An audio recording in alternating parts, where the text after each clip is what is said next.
Hey, all right. We're at Shiz Teeth out back, and it is another beautiful day here in New Mexico. You be hating it, hun. It has not cooled off the way you would prefer it to cool off. Um, it's getting pretty low on wood though. Some of the last stuff that you and I collected when we got caught way back in the middle of nowhere and ended up having to try. Anyway, matters not.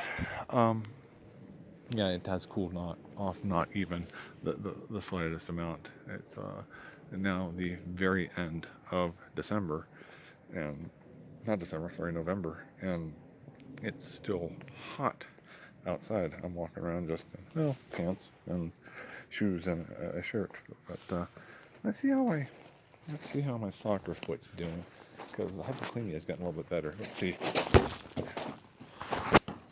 Totally toe punched it. No, I don't have the flexibility yet. Anyhow, where was I going with any of this? Oh yeah, so I had a kind of a paramedic quasi date today with a lass who's been wanting to spend a little bit of time with me lately, and you know I it was okay. Just getting to know people. I you know how much I enjoy that. It doesn't have to be a romantic component to it, as we try very hard not to have. But I'm just kind of peeking around out here. Sunny, blue skies, plane somewhere. I kind of lagged. We never finished up with the um, Breaking Bad because I just don't feel safe enough with anybody else. That's something I talked with Diane about today. Was that right from the beginning we both felt safe with each other. I mean, you going out in the middle of nowhere where I took you to a cult complex, no worries.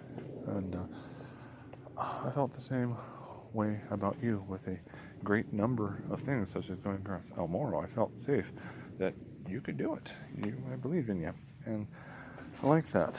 But one of the things is, I'm getting a bit fed up with different people from the realm of your life that I really wanted to keep separate from the realm of my life, our life. Um, and God, I'm so glad that I did that.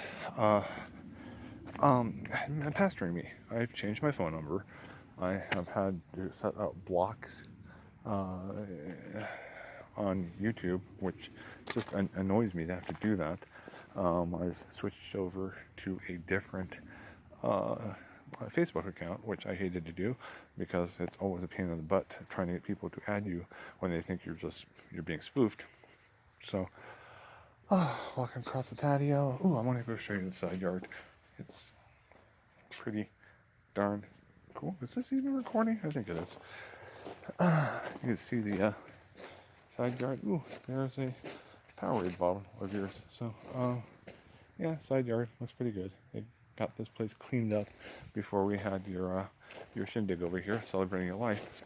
But one of the things that troubles me so much, and this girl I went out with Bev, what she was saying was it seems ludicrous for people in this other realm of Claire's life to be so upset and actually just very dishonest, but to be so very upset about me providing anecdotes from our life together, good anecdotes. And something my kid and I talked about a while back too, and he was sitting there going, "What's the issue?" Um, I told him, I'm going, "Yeah, I agree. If you live down at Cruces, and thank you so much for going down with me that day. You were correct. I could use your support that day. I was a wreck, and it was exactly as you stated. Scott considered you family just as much as you considered him family. Um, I would want to know. See, I don't know his life down there in Cruces, and if he were to pass away, God, hope not, I would miss him terribly.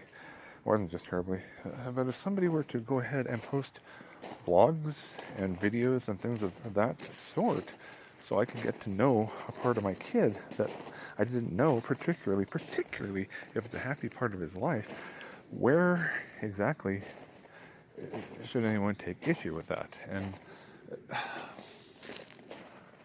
it's a sort of juvenile spiteful behavior that I have zero tolerance for, whether it's with MRAC, whether it is with NAMI, and those realms, or or even on the soccer team that you didn't get to come see me play on because I only played 2 games before I got pissed off with the politics associated with that. But rest assured, I am putting up the lovely anecdotes of our life together. And it makes me feel better. It's making other people feel better too. It's making my friends realize that I know how to move through my grieving in a way that is healthy. And as Sarah said, she was laughing her ass off last night. A bit baffling that anybody would be actually monitoring my YouTube and or my blog if it's just going to upset them. It has nothing to do with these individuals, and if the idea is to try to take away how much I love you, then that's a mission failure right there. That is a massive failure because you can't take that from me. Anyhow, things are good. Things are going a lot better for me. I'm finding that I can enjoy the world and also grieve you in the way that I need to grieve you.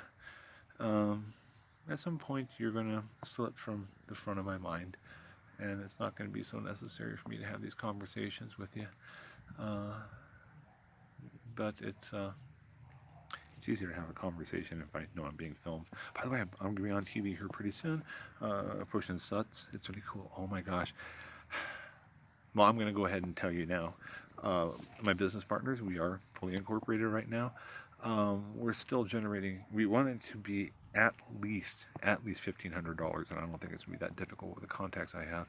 But we are going to have a Claire Castellano Memorial Scholarship available on Behavioral Health Day every year, which is coming up in February.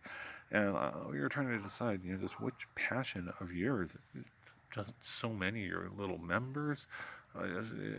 So many of the time that we just went down to Tigway Park and hung out with that couple and got them up to speed on everything. It was just, an amazing thing. I should blog that one. I will. And finally, the decision kind of came down to only this. You dedicated your life to peers, particularly high need peers. You were a CC3 and mentor. And so you dedicated your life, and so the scholarship we have is going to be an essay scholarship of a sort. In fact, not just of a sort, but it will be an essay scholarship for students who are going into master's work in social work. Now, it doesn't have to just be behavioral health. I mean, there's social work in any particular direction, and people kind of choose a direction. I knew exactly what I want to do. I want to do geochemistry and mineralogy and applied mineralogy and crystallography. Beside the point. And so that's really where that scholarship's going to go every year. My hope, it's not just a hope, it's a goal, and come on, it's me, it'll happen, is to have anywhere from $5,000 to $10,000 a year available for this particular scholarship. And the idea was, well, are we going to split it up or not? And the answer is not. We're going to find someone who is exceptionally deserving and make sure that they get it. So that's kind of that for today. Everything ends up on a positive note. But my spirituality still helps me to believe that I have these conversations with my mom as well, that you guys are up there and you understand what the truth is and whatever just misspoken truths that were presented. Collusional circle jerks are funny. Look at climatologists. It's that kind of thing. Well, I do know that you passed on knowing that it was effortless for me to love you, and it always was. And I am going to continue to honor you in ways that benefit the community, because were you here with us, you would still be doing so much to change the world, including with SUTS. And one of the grand motivators I have to working with Ryan and Sarah on this, one, I trust them implicitly. Two, their kids now call me Uncle Steve, which is really cool. And I mean, it really is cool. And I know you wouldn't want me to give up on my dream, so I'm not. That's about it. That's it for today. I hope that if anybody is peeking in on this particular thing, if you want a password, just go ahead and message me. I know there's been people who are curious about the password, and just go ahead and message me just anywhere, and I'll make sure to think about it. That said, I love you as always. I miss you as always, but it's getting easier, and I'm really glad before all the goofiness began that you and I had an opportunity to talk, and that's what I'm going to keep as my keepsake of where our relationship was. And that's a good place to keep it. So, I want you to, rest well, but not too much. You're a little bit too active for that, and I'm sure they have a much better swimming pool in heaven that doesn't have noisy kids, and where you don't have to get in there at 8 o'clock before the urine to water ratio flips. So, that's and Wongo was nodding his head quite a bit earlier about that. All right, take care, hon. Bye.